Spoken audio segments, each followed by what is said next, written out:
Hey again, everyone, and welcome back to the channel for our weekly recap show where we're going to take a look at some of this week's news stories. And it actually had a couple of things worth discussing. Um, Premier Toys is kind of an interesting third-party company at this point. Present Toys is doing some interesting things. Of course, Hot Toys, you can always depend on them. There are a lot of figures that I'm definitely looking to pick up. And that actually brings us to a decent topic, and maybe it's not completely related to a specific figure, but it's been getting a lot of traction on streams lately, and it's budgeting, right? I mention this all the time when I look at figures. It's budget permitting, budget permitting. If I could, I'd get everything. So I think it's worth telling you or giving you a little insight into kind of how I do things. And by no means am I telling you this is the right way to do it or this is how you should do it. It's just a system that works for me. And when you hear me kind of say I'm going to pre-order this, maybe it helps to give you a little insight into kind of how I do that. So basically my approach in collecting is, I have certain IPs that I go after. Marvel being the primary one. Something like Damn Toys Gangsters Kingdom, which is a much more niche line, I'll go after. X06 with Star Trek 2. Star Wars I'm starting to get back into, but again, I'm being very particular with what I get. And then you've got a lot of these one-offs, right? Like John Wick, the Feral Predator, some of these military figures as well, that it's not that I'm always buying them, but when they get released, they're very tempting to pick up. So when I do look at adding a pre-order, right, I don't just buy. Everything gets budgeted carefully, and I do tend to use, for Hot Toys in particular, I use Sideshow. I use a lot of payment plans, and I basically budget out and have everything on a calendar and a spreadsheet. And there are times when I'm like, I can't pre-order something yet because I do have a balance that I'm carrying. So I keep very careful track of that, because what I don't want to have happen is a bunch of payments or invoices come in at the same time, and then I have to say, oh, I can't afford this. I'm going to pass on these. So everything gets carefully planned out and budgeted. And yeah, there are times where I would love to pick up figures and pick up everything we discuss, because I am a collector, right? I like these pieces, and this is kind of the hobby that I'm deeply into at this point. But budget just doesn't allow it, right? And that spreadsheet allows me to keep track of that. So, and that's the other thing.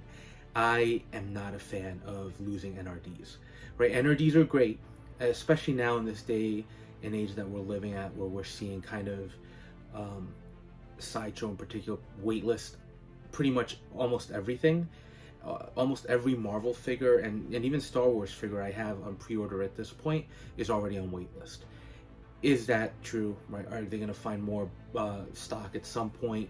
Are people going to back out and waitlist conversions are going to happen? Absolutely. But for me, I don't want to miss out on those figures. So I did put them on payment plan, and I've already pre-ordered them. So there's an NRD component that comes with that. And it's easy, right, to say $30, $40. That's not a huge hit.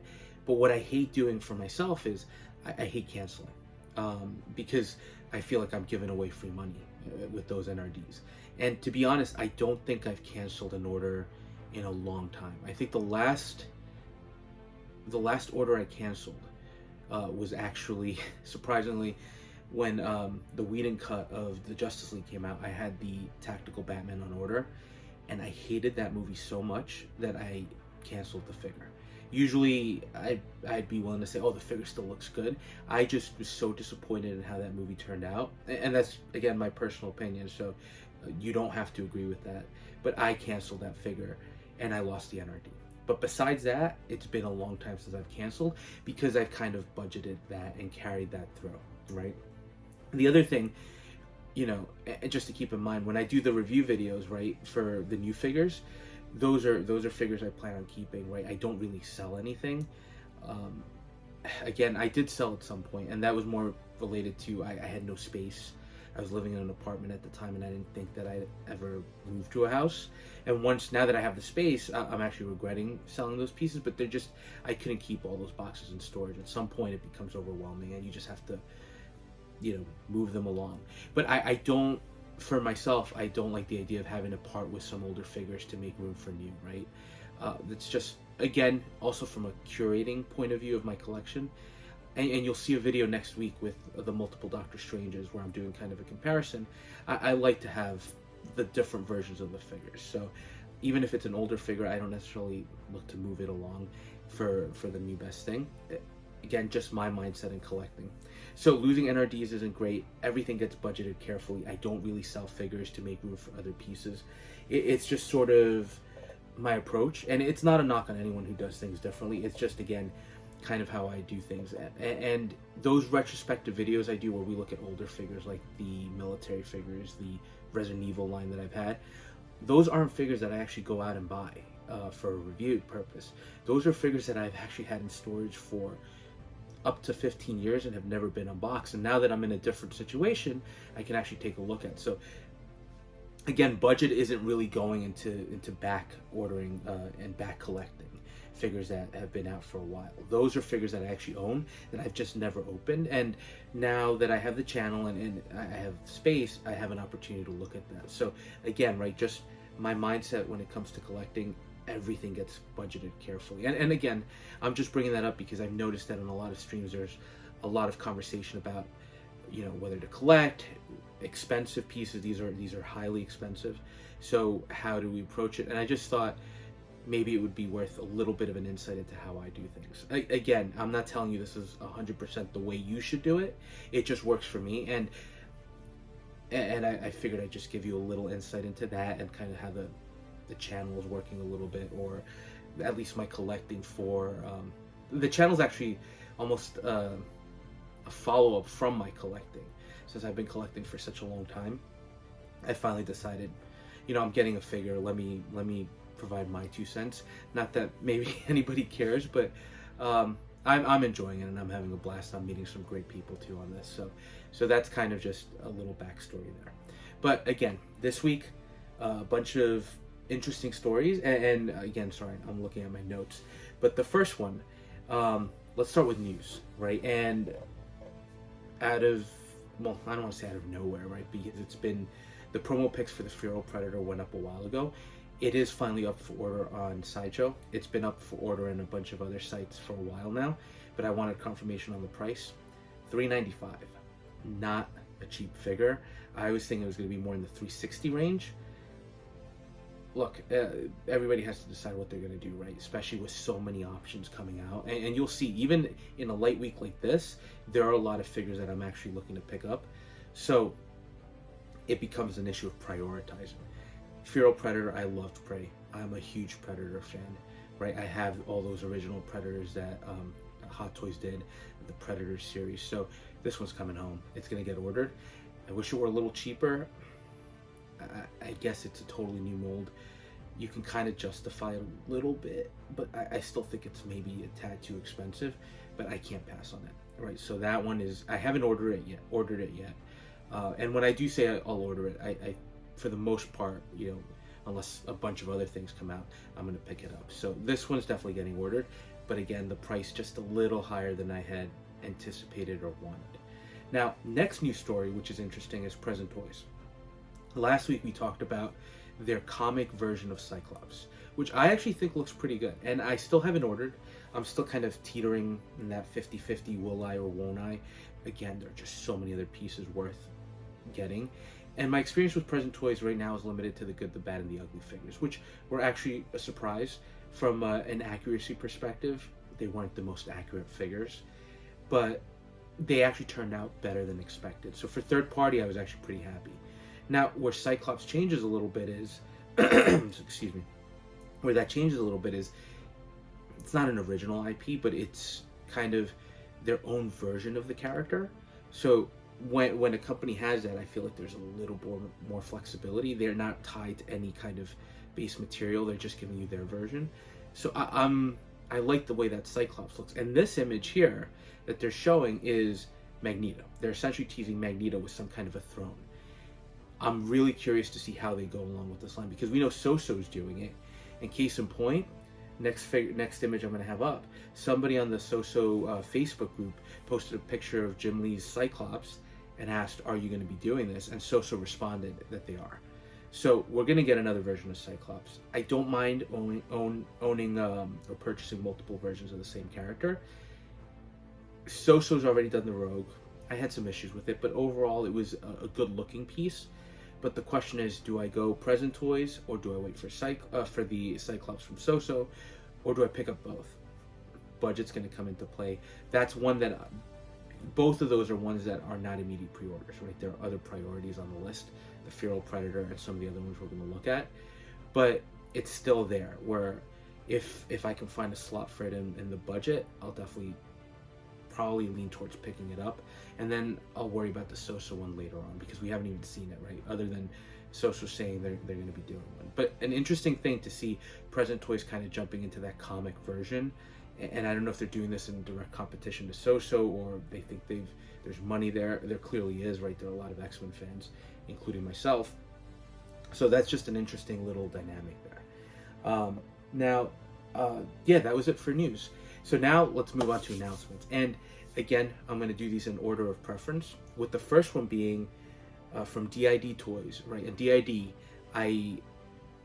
they've been in the game for a while doing military figures. They focus primarily on World War II pieces, and they had that great U.S. Army pilot that we looked at a few weeks ago that I still haven't ordered. It's just because other things have been prioritized. I'm still going to try to get it, but again, it's lower down on the priority list. But what they're teasing today is Captain Pete Mitchell, the Tom Cruise character from Top Gun Maverick. So they're calling it their FA-18 pilot. We already looked at the older one from Hot Toys. This one, just from a time frame perspective, looks so much more advanced, right? The gear, the equipment, the helmet. And I do like that they kind of not grayed out, but they blurred out the Maverick call sign on the helmet. Although I think we're probably going to get that. But it looks like a pretty decent recreation of what we saw on screen, which translates to a more realistic FA-18 pilot, right? So I was kind of mentioning I'd love to see that. Now, it's not the first Maverick figure we've gotten, right? After the success of the movie, we saw a bunch of third-party companies do versions of Pete Mitchell, right? Whether it was with the leather jacket, whether it was in the uniform and the gear. I haven't covered any of those because I covered one, right? But I haven't covered those other third-party figures because I didn't think they were on par or worth discussing. I looked at them, I thought the likeness was off, the tailoring of the equipment, tailoring of the jacket. I didn't think it was on point and worth picking up. The only one that I thought was good, and I actually did order, was the VTS test pilot from the early scene in the movie. I thought the sculpt wasn't perfect, but it was pretty decent, and I thought the look of the figure worked pretty nicely. So now we go to the DID version. First thing I'll say is, again, the sculpt, from a paint application point of view, a detailing point of view, it looks really good, right? From a likeness perspective, I think you can tell this is supposed to be Maverick, right, from Top Gun. Is it perfect? No. It's pretty close. I think with some more tweaking, and maybe they don't want to do that, it's pretty solid. And once you put the helmet on, and once you put, or the sunglasses on, which is probably how I'd want to display it, that looks like Maverick. That looks like Tom Cruise. So I think of all the versions we've gotten of this version of Maverick from the movie, this is easily the best one. And it's being done by a company that has a pedigree in military figures, that has a lot of background in doing this. So there is a comfort level to there for me, knowing that you're going to get a decent quality piece overall. Which with third party, which I don't know that I call DID third party, they're kind of venturing into it a little bit, but they're more of a military brand.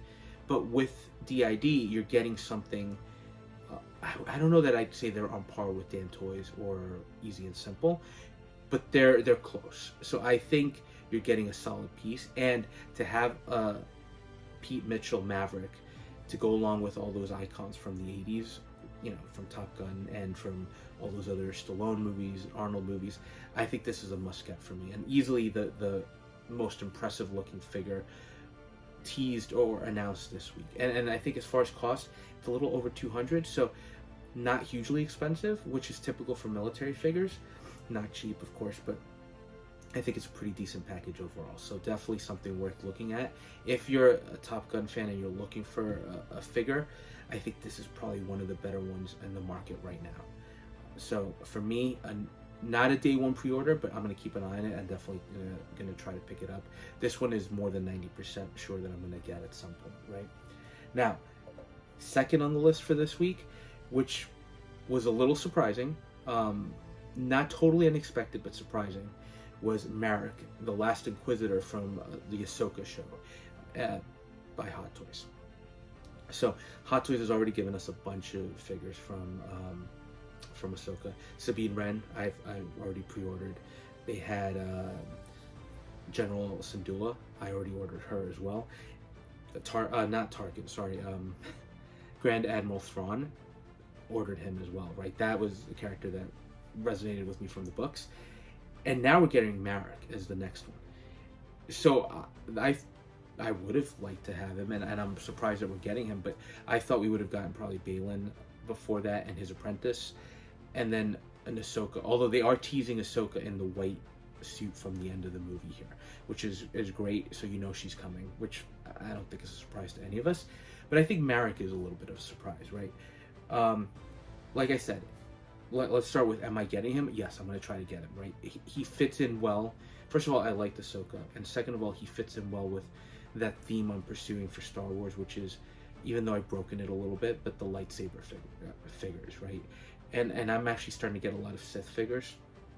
I have the Grand Inquisitor on order, although my last payment just got pushed back to December. I was hoping to have him in hand a little sooner, but it is what it is, right? I have Reva coming in.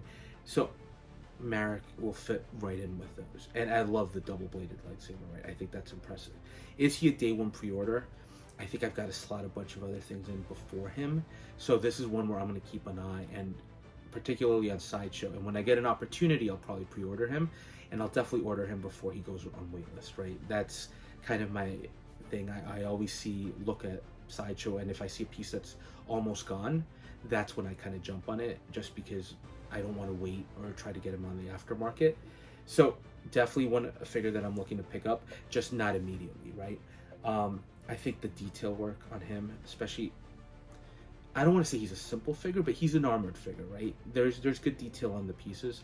I love the rust. The whoever did the paint apps on this, and hopefully it translates to the final production piece, it's pretty impressive.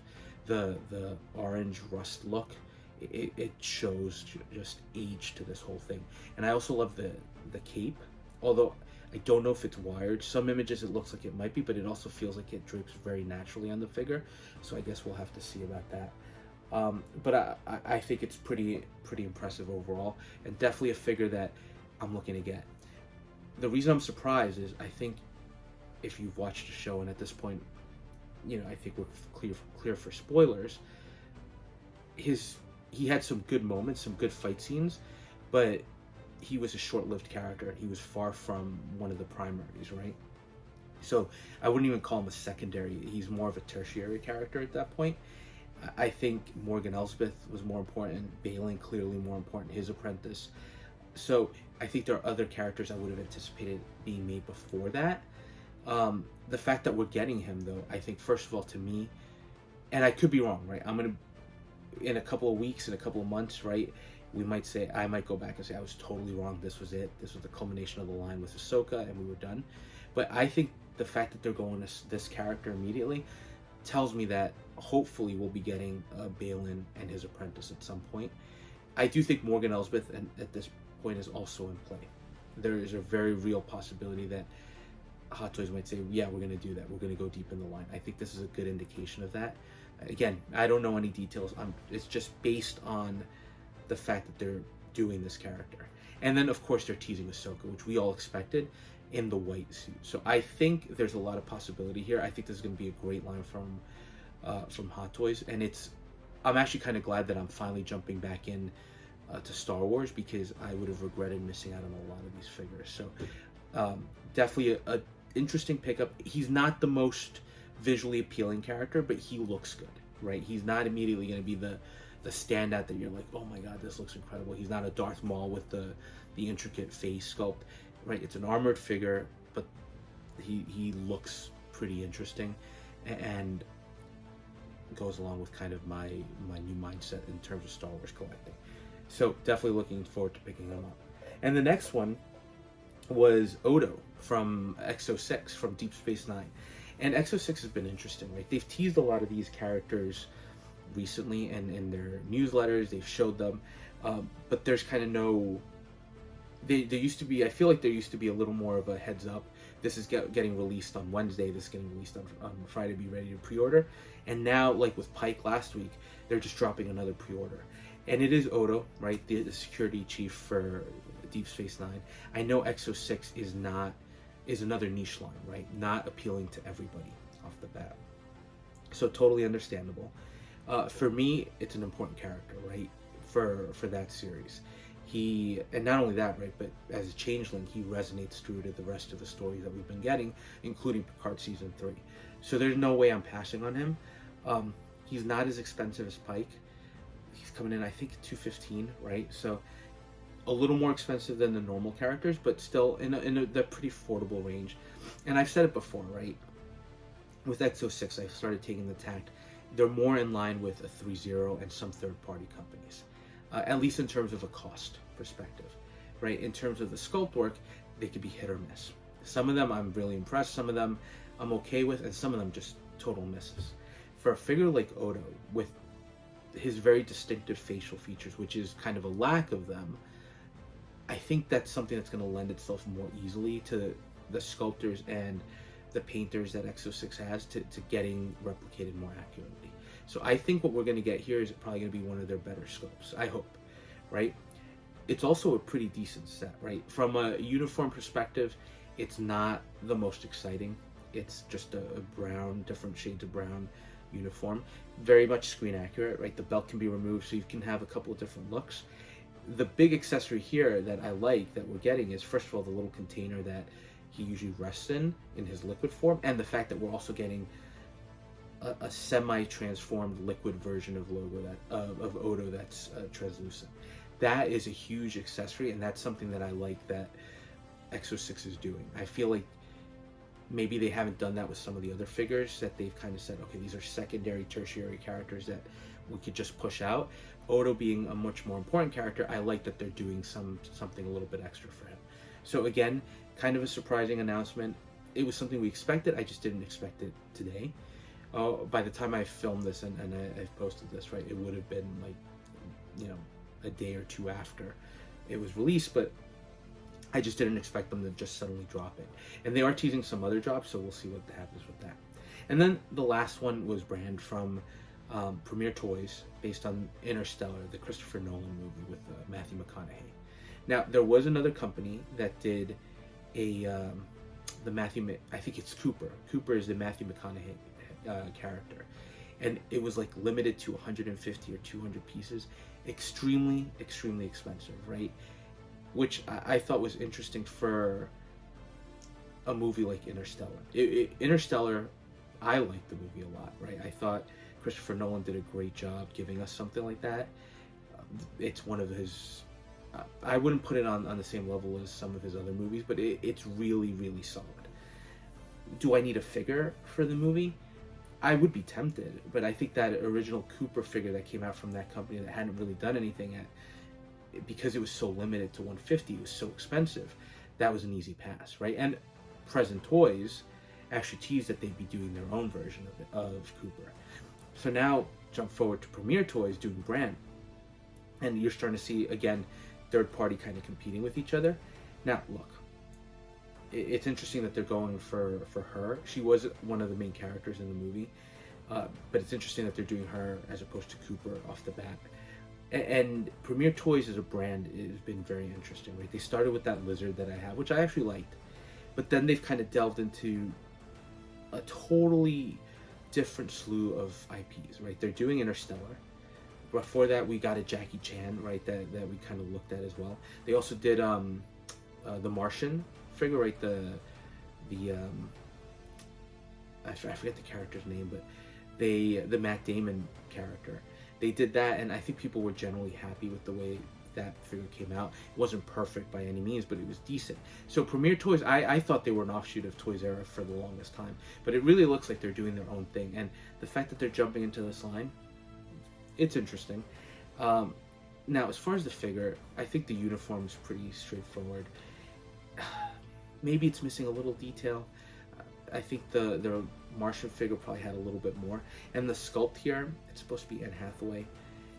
It's not looking good at this point in time. And I think they know that, which is why if you look at one of the shots where they're showing all the accessories, they make a point of saying the sculpt is being reworked. So why they decided to just drop the pre-order now instead of waiting for that, who knows? Maybe they're trying to beat the end of the year madness, or maybe they know Present Toys is going to be dropping other things.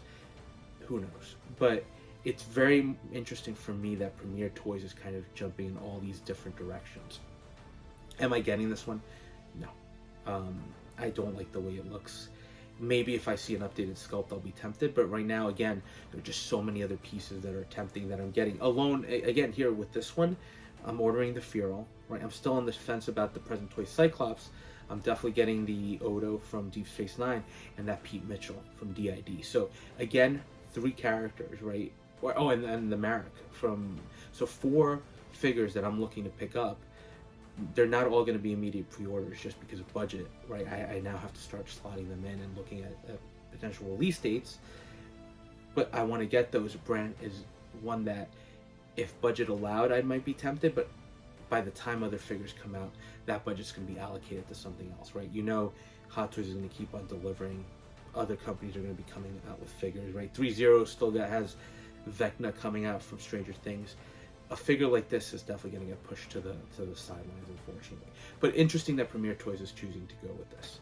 Now, as far as releases, really, actually Hot Toys had nothing this week. Maybe there'll be something tomorrow, or maybe there'll be something in the next couple of days. But this week was pretty light from a release point of view.